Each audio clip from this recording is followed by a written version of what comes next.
No paralelo, é aquele que seus componentes são ligados diretamente a uma diferença de potencial barra a uma fonte. Como que funciona isso? Assim, os aparelhos ligados ao circuito não dependem uns dos outros. Ou seja, lá no paralelo, a gente já não vai ter isso de que se um parar, os outros param também. Se um parar, os outros continuam funcionando normal. No circuito esquematizado a seguir, foi retirada uma lâmpada, porém as outras continuam funcionando. Olha aqui a diferença, ó. Então, ó, paralela a uma diferença de potencial, o que ele está falando? Ele está falando que está todo mundo em paralelo daqui, ó.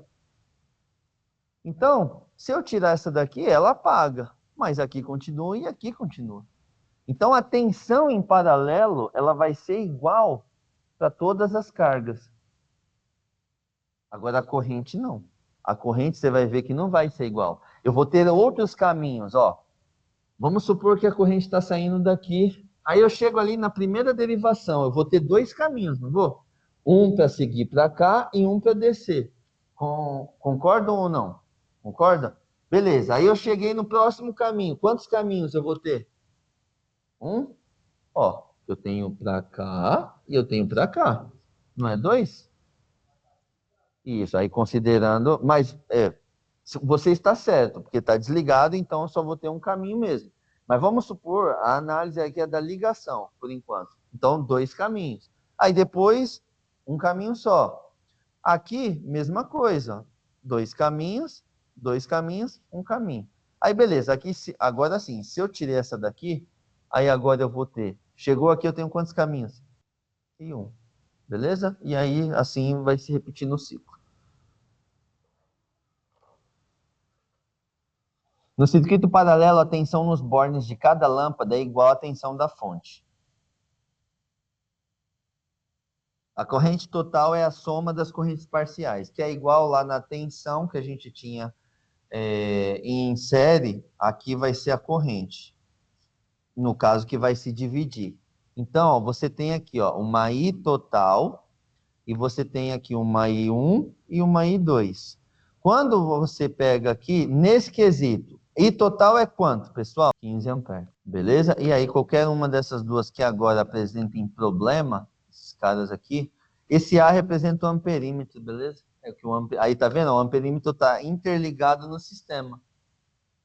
Foi aquilo que a gente fez, de abrir o sistema e passar pelos bornes do amperímetro. É só essa representação. Se houvesse 5 lâmpadas, o cálculo seria o mesmo, soma das 5 correntes elétricas para dar a corrente total. Beleza? Ó, já se sabe que um resistor oferece determinada resistência à passagem da corrente elétrica. 2 ou mais resistores ligados em paralelo oferecem menor resistência equivalente. A resistência equivalente do circuito paralelo é sempre menor que a menor resistência contida nele. A resistência equivalente R dos resistores em paralelo, você obtém com a fórmula no sistema em série, no circuito série, os resistores eles são associados apenas somando as resistências. Então você soma lá a R total é R1 mais R2 mais R3, porque isso são circuitos série. No paralelo, aí isso já não funciona. Se eu tiver, por exemplo, nesse caso aqui, ó, vamos supor que eu chame isso aqui de resistência. Elas estão em paralelo, não estão? Agora, se eu quiser saber qual que é a resistência equivalente, o que é isso, para que serve isso? É a resistência que a minha fonte sente. Se eu quiser saber qual, porque a fonte aqui, ela não vai sentir a resistência aqui, ou seja, a característica de um componente só isolado. Ela vai sentir de todos. Então, para que serve isso? Para que eu consiga dimensionar uma fonte aqui de energia capaz de alimentar todo mundo que estiver no circuito. Então, primeiro eu preciso entender, associar essas cargas e unificar ela de uma forma que eu tenha uma única representação. Aí, por meio dessa representação, eu consigo dimensionar a carga dessa daqui para que ela alimente todo mundo. É igual lá no exemplo da nossa residência. A gente vai fazer uma distribuição, a gente vai primeiro analisar qual que tem que ser a capacidade da minha fonte de energia. A fonte de energia lá vai ser um dimensionamento de um disjuntor. Esse disjuntor ele tem que ser dimensionado de tal forma que a carga ele suporte as características aqui, ele suporte fornecer tensão e corrente para todas as cargas, tudo que está nesse circuito. E aí ele já analisa tudo de uma vez. Para quê? Eu unifico a carga, eu estudo essa característica e aí eu vou dimensionar minha fonte de alimentação aqui com base na unificação dessa carga. Por isso que a gente vai estudando esse monte de coisa.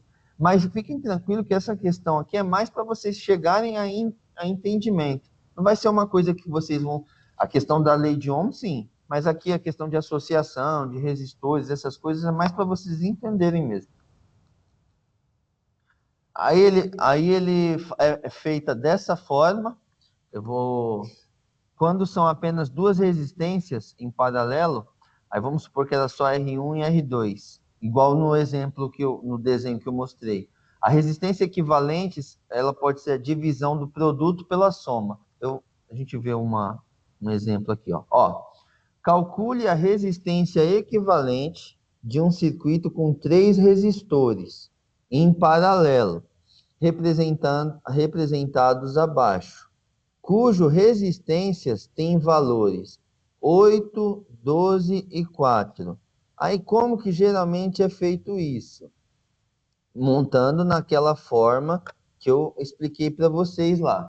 Agora, vamos para a próxima aqui, beleza? Aí, o que a gente refaz? Ó? Aqui nós tínhamos uma representação de 3. E imagina que a fonte está aqui. Então, o que a fonte vai sentir nesse caso é uma resistência equivalente. Para a fonte, ela vai sentir isso aqui, ó. Só uma única resistência, como se fosse. Isso que é justamente a associação de resistores. É a gente encontrar um único valor que representa a associação de todos eles. Beleza? E aí o valor aqui final, a resistência equivalente para a fonte, é de 2,18.